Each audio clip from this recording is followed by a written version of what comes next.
Pada kesempatan ini kita lanjutkan tentang bagaimana kiprah dan sosok karakter Abdullah ibnu Umar. Bismillahirrahmanirrahim. Bagi Ibnu Umar, harta itu adalah sebagai pelayan, bukan sebagai tuan atau majikan. Harta hanyalah alat untuk mencukupi kehidupan, bukan untuk bermewah-mewahan. Dan hartanya itu bukanlah miliknya semata, tapi padanya ada bagian untuk fakir miskin. Jadi merupakan hak yang serupa, tak ada hak istimewa bagi dirinya. Kedermawanan yang tidak terbatas ini didukung oleh sifat zuhudnya Ibnu Umar yang tak hendak membanting tulang dalam mencari dan mengusahakan dunia. Harapan dari dunia itu hanyalah hendak mendapatkan pakaian sekedar penutup tubuhnya dan makanan sekedar penunjang hidupnya. Salah seorang sahabat yang baru pulang dari Khurasan menghadiahkan sehelai baju halus yang indah kepadanya. Kemudian ia berkata, "Saya bawa baju ini dari Khurasan untukmu. Dan alangkah senangnya hatiku melihat kamu menanggalkan pakaianmu yang kasar ini, lalu menggantinya dengan baju yang baru indah ini." Kata Ibnu Umar, "Coba lihat dulu." Lalu dirabanya baju itu dan tanyanya, "Apakah ini sutra?" "Bukan," ujar kawannya itu. "Itu hanya katun." Ibnu Umar mengusap-usap baju itu sebentar, kemudian diserahkan kembali. Katanya, "Tidak, saya khawatir terhadap diriku. Saya takut ia akan menjadikan diriku sombong dan megah. Sedang Allah tidak menyukai orang-orang yang sombong dan bermegah-megahan." Begitulah Ibnu Umar, anaknya Umar bin Khattab. Pada suatu hari seorang sahabat memberinya pula sebuah kotak yang berisi penuh. Ibnu Umar bertanya, "Apa isinya ini?" Jawab sahabatnya, "Suatu obat istimewa saya bawa untukmu dari Irak." "Obat untuk penyakit apa?" "Untuk penghancur makanan, untuk membantu pencernakan." Ibnu Umar tersenyum. Katanya pada sahabat itu, "Obat penghancur makanan? Selama 40 tahun ini saya tidak pernah memakan sesuatu makanan sampai kekenyangan." Nah, seorang yang tak pernah makan sampai kenyang selama 40 tahun bukanlah maksud hendak menjauhi kekenyangan itu semata, tapi pastilah karena zuhud dan waroknya serta usahanya hendak mengikuti jejak langkah Rasulullah dan ayahnya. Ia cemas akan dihadapkan pada hari kiamat dengan pertanyaan, "Telah kamu habiskan segala kenikmatan di waktu hidupmu di dunia. Kamu bersenang-senang dengannya." Ia menyadari bahwa di dunia ini hanyalah tamu atau seorang musafir belaka. Dan pernah ia bercerita tentang dirinya, katanya, "Tak pernah saya membuat tembok dan tak pernah pula menanam sebatang kurma semenjak wafatnya Rasulullah Shallallahu Alaihi Wasallam." Berkata Maimun bin Mahram, "Saya masuk ke rumah Ibnu Umar dan menaksir harga barang-barang yang terdapat di sana berupa ranjang, selimut, tikar. Pendeknya apa juga yang terdapat di sana, maka saya dapati harganya tidak sampai 100 dirham. Dan demikian itu bukanlah karena kemiskinan, karena Ibnu Umar adalah orang yang kaya. Bukan pula karena kebakilan, karena ia adalah seorang yang pemurah dan dermawan. Sebabnya tidak lain hanyalah karena ia seorang zahid, tidak terpikat oleh dunia, tidak suka bermewah-mewahan, tidak suka bermegah-megahan, tidak senang menyimpang dari kebenaran, dan itulah kesolehan ia dalam menempuh kehidupan ini. Ibnu Umar dikaruniai umur panjang dan mengalami masa Bani Umayyah, di mana harta melimpah ruah, tanah tersebar luas, kemewahan merajalela di kebanyakan rumah, bahkan katakanlah di mahligai dan istana-istana yang ada. Tapi walau demikian, namun gunung yang mulia ini tetap tegak tak tergoyahkan, tak hendak beranjak dari tempatnya dan tak hendak bergeser dari sifat warok dan zuhudnya Ibnu Umar. Dan bila disebut orang kebahagiaan dunia dan kesenangannya yang dihindari itu, ia berkata, saya bersama sahabat-sahabatku telah lama sama-sama sepakat atas satu perkara, dan saya khawatir jika menyalahi mereka, tak akan bertemu lagi dengan mereka untuk selama-lamanya. Dan kepada yang lain diberitahukannya bahwa ia meninggalkan dunia itu bukanlah disebabkan ketidakmampuan.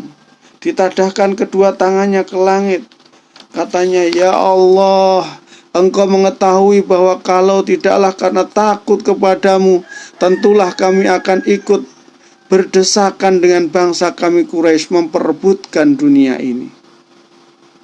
Benar, seandainya ia tidak takut kepada Allah, tentulah ia akan ikut berebut dunia, dan tentulah ia akan berhasil dan punya kesempatan. Tetapi ia tidak perlu berebutan, karena dunia datang sendiri kepadanya, merayunya dengan berbagai kesenangan dan daya perangsangnya. Adakah lagi yang lebih menarik dari jabatan khalifah? Berkali-kali jabatan itu ditawarkan kepada Ibnu Umar, tetapi ia tetap menolak. Bahkan ia pernah diancam jika tidak mau menerimanya, tapi pendiriannya semakin teguh dan penolakannya semakin keras. Berceritalah Hasan radhiyallahu an,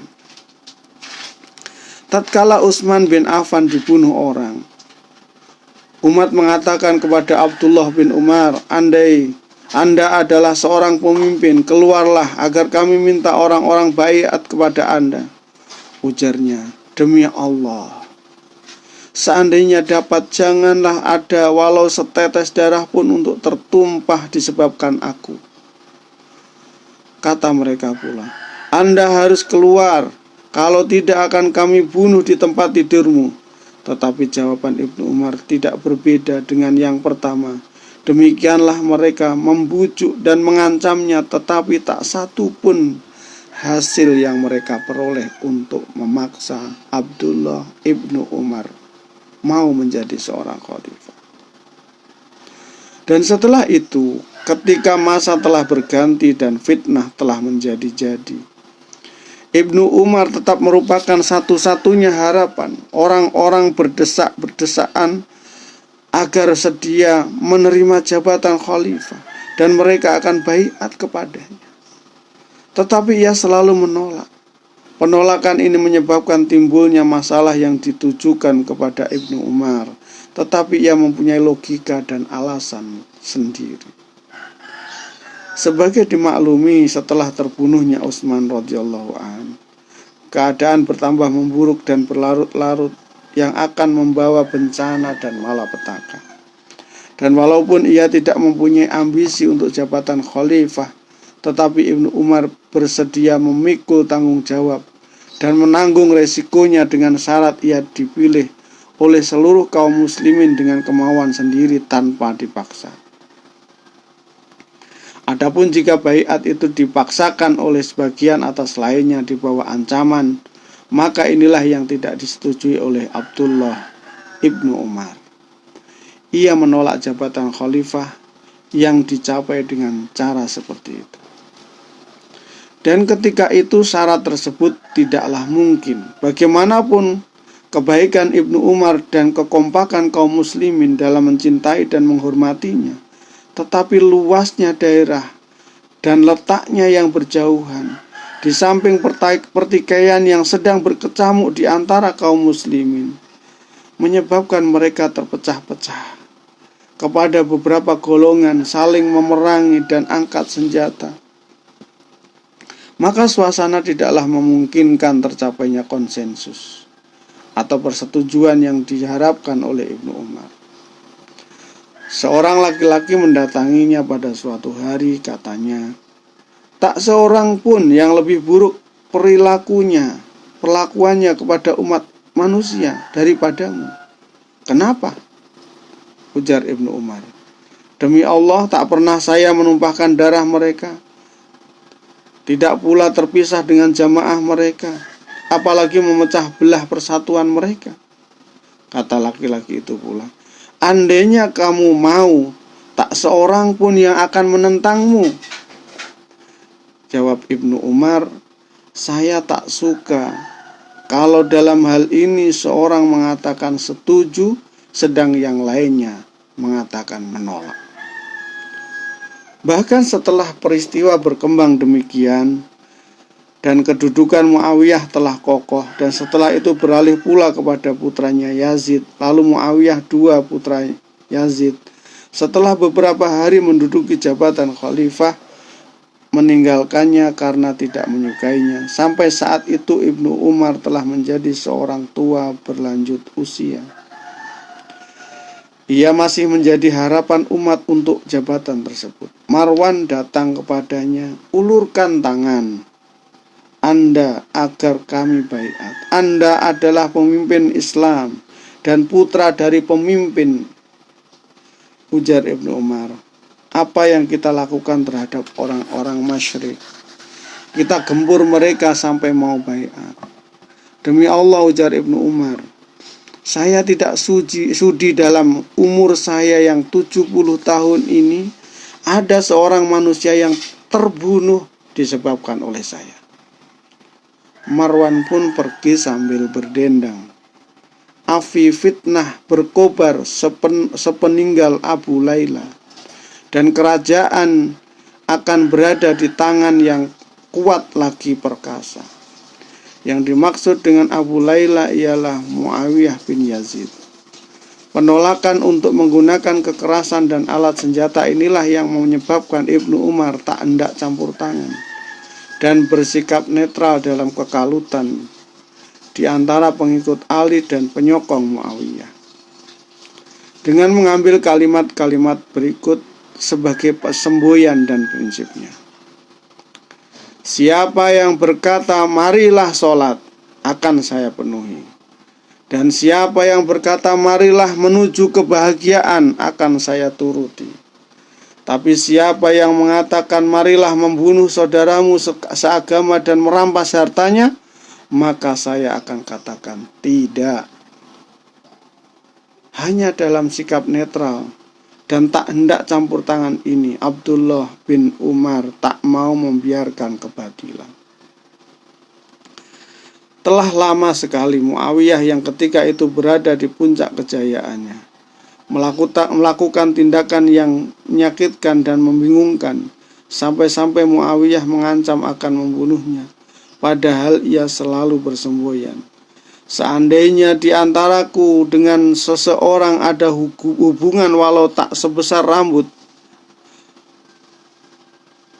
tidaklah ia akan putus dariku." Dan pada suatu hari Hajjaj tampil berpidato, katanya, Ibnu Zubair telah merubah kitabullah." Maka berserulah Ibnu Umar menentangnya, "Bohong, bohong, kamu bohong." Hajjaj yang selama ini ditakuti oleh siapapun juga merasa terpukul mendapat serangan yang tiba-tiba dari Abdullah Ibnu Umar. Tapi kemudian ia melanjutkan pembicaraan dan mengancamnya akan memberi balasan yang seburuk-buruknya. Ibnu Umar mengacungkan tangannya ke muka Hajjaj, dan di hadapan orang yang sama terpesona dijawabnya, Jika ancamanmu itu kamu laksanakan, maka sungguh tak usah heran kamu adalah seorang diktator yang biadab.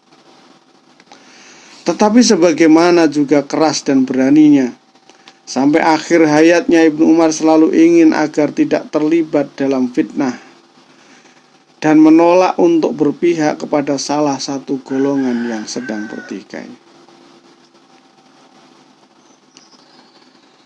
Berkatalah Abul Aliyah Al-Bara, pada suatu hari saya berjalan di belakang Ibnu Umar tanpa diketahuinya. Maka saya dengar ia berbicara kepada dirinya sendiri. Mereka letakkan pedang-pedang mereka di atas pundak-pundak lainnya. Mereka berbunuhan lalu berkata, "Hai Abdullah bin Umar, ikutlah dan berikan bantuan." Sungguh sangat menyedihkan. Ia amat menyesal dengan duka melihat darah kaum muslimin tertumpah oleh sesamanya. Dan sebagai kita baca dalam kata pengantar mengenai riwayatnya, tiadalah ia hendak membangunkan seorang muslim yang sedang tertidur. Dan sekiranya ia mampu menghentikan peperangan dan menjaga darah tertumpah, pastilah akan dilakukannya. Tetapi suasana ternyata tidak mengizinkan. Oleh sebab itu ia memilih menjauhinya. Sebetulnya hati kecil berpihak kepada Ali. Bahkan pada lahirnya Ibnu Umar yakin bahwa Ali di pihak yang benar. Setelah ia menganalisa semua peristiwa dan situasi pada akhir hidupnya, ia berkata, "Tiada sesuatu pun yang saya sesalkan karena tidak kuperoleh, kecuali satu hal. Aku sangat menyesal tidak mendampingi Ali dalam memerangi golongan pendurhaka." Penolakannya berperang di pihak Ali yang sebenarnya mempertahankan hak dan berada di pihak yang benar. Dilakukannya bukan dengan maksud hendak lari dan menyelamatkan diri, tetapi adalah karena tidak setuju dengan semua perselisihan dan fitnah itu, serta menghindari peperangan yang terjadi bukan antara muslim dengan musyrik, tetapi antara sesama kaum muslimin, saling menerkam sesama saudara. Karena itu, hal itu dijelaskan dengan gamblang ketika ia ditanya oleh Nafi, "Hai Abu Abdurrahman, Anda adalah putra Umar dan sahabat Rasulullah, dan Anda adalah, tetapi apa yang menghalangi Anda bertindak?" Maksudnya untuk membela Ali. Maka ujarnya, "Sebabnya ialah karena Allah Ta'ala mengharamkan atasku menumpahkan darah muslim. Wa qatiluhum hatta la takuna fitnatu wa yakuna ad-dinu lillah." Al-Baqarah 193. Perangilah mereka itu hingga tak ada lagi fitnah, dan hingga orang-orang beragama itu semata ikhlas karena Allah.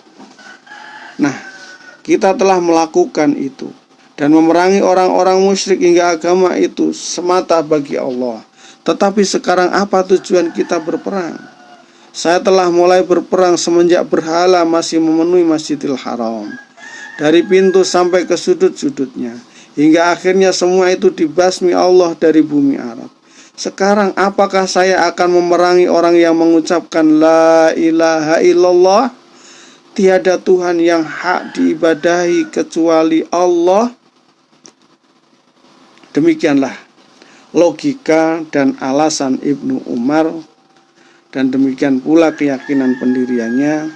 Jadi menghindari peperangan yang tak hendak turut mengambil bagian padanya, maka Umar bin Khattab menjalani usia-usia lanjut di akhir hayatnya sampai saat dibukakan pintu keduniaan bagi kaum muslimin, harta yang berlimpah ruah dan begitu banyak fitnah. Bahkan ia menyaksikan sifat dan akhlaknya. Ketika menyaksikan sifat dan akhlaknya yang mengagumkan itu, mereka membandingkan dengan Umar, yaitu bapaknya yang berpribadi besar Umar hidup di suatu masa di mana banyak tokoh yang menjadi saingannya. Tetapi Ibnu Umar hidup di suatu zaman di mana tidak ditemui yang menjadi tolak bandingannya. Perbandingan itu terlalu berlebihan, tetapi dapat dimaafkan terhadap orang seperti Ibnu Umar.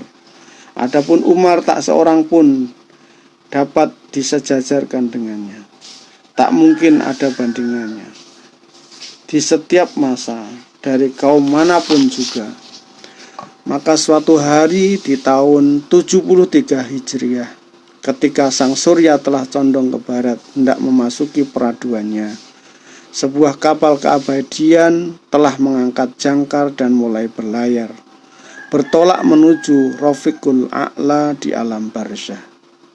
Dengan membawa satu sosok tubuh salah seorang tokoh teladan terakhir mewakili zaman wahyu di Mekah dan Madinah, yaitu jasad Abdullah ibnu Umar bin Khattab.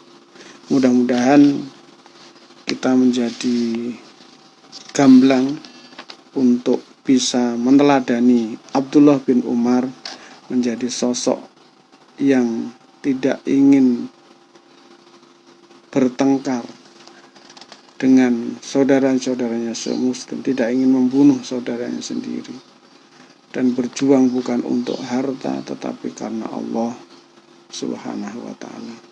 Mudah-mudahan bermanfaat. Allahu minkum, wabillahi taufik wal hidayah. Wassalamualaikum warahmatullahi wabarakatuh. Terima kasih.